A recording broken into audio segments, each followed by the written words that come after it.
ಹಿರಿಯೂರು ಕ್ಷೇತ್ರಕ್ಕೆ ಸಂಬಂಧಪಟ್ಟ ಹಾಗೆ ಪಕ್ಷದ ಮುಖಂಡರುಗಳ ಸಭೆ ಕರೆದಿದ್ದೇನೆ.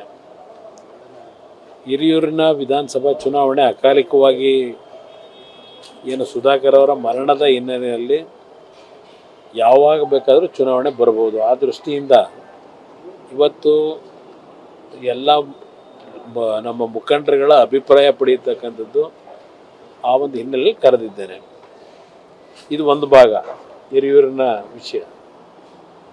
ಆದರೆ ಒಂದು ನಮ್ಮ ಮಾಧ್ಯಮದ ಮಿತ್ರರಲ್ಲಿ ಒಂದು ಮನವಿ ನಾನು ಮಾಡ್ತಕ್ಕಂಥದ್ದು, ಮೊನ್ನೆ ನಡೆದಂಥ ವಿಧಾನ ಪರಿಷತ್ತಿನ ಚುನಾವಣೆ, ನಾನು ಚುನಾವಣೆ ಗೆಲ್ತೀನಿ ಅಂತ ಅಭ್ಯರ್ಥಿ ಹಾಕಿದ್ದಲ್ಲ. ಇದು ಮುಂದಿನ ದಿನಗಳು ಯಾವ ರೀತಿ ಆಗಬಹುದು ಅಂತ ಪರೀಕ್ಷೆ ಮಾಡ್ಲಿಕ್ಕೆ ಹಾಕಿದಂಥದ್ದು. ಅದು ನನ್ನ ಪಕ್ಷ ಯಾವ ರೀತಿಯಲ್ಲಿ ಈಗಿರ್ತಕ್ಕಂಥ ಪರಿಸ್ಥಿತಿನಲ್ಲಿ ಒಂದು ಧೈರ್ಯವಾದಂಥ ನಿರ್ಣಯಗಳನ್ನು ಮಾಡ್ತಾರೆ ಅಂತಕ್ಕಂಥದ್ದನ್ನು ಪರೀಕ್ಷೆ ಮಾಡಬೇಕು ಅಂತಲೇ ಅಭ್ಯರ್ಥಿ ಹಾಕಿದ್ದೆ. 2 ಸಭೆ ಮಾಡಿದ್ದೆ. ಎಲ್ಲ ಶಾಸಕರುಗಳು ಸಭೆಯಲ್ಲಿ ಇಲ್ಲ ಅಭ್ಯರ್ಥಿ ಹಾಕಲೇಬೇಕು ಅಂತಕ್ಕಂಥದ್ದು ಹಠ ಮಾಡಿದಂಥದ್ದು ಎಲ್ಲರೂ. ಅವರ ಎಲ್ಲರ ಅಭಿಪ್ರಾಯದ ಮೇರೆಗೆ ಹಾಕಿದ್ದೆ. ಈಗ ನೆನ್ನೆನೂ ಸಭೆ ಕರೆದಿದ್ದೆ.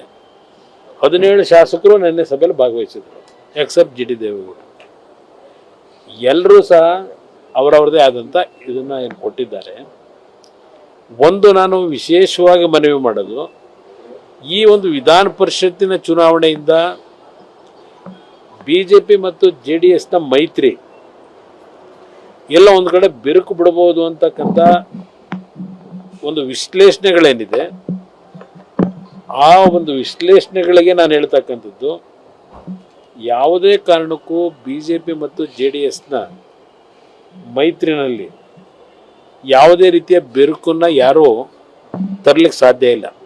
ಅದನ್ನು ಭಾಳ ಸ್ಪಷ್ಟವಾಗಿ ನಾನು ಹೇಳ್ತೇನೆ.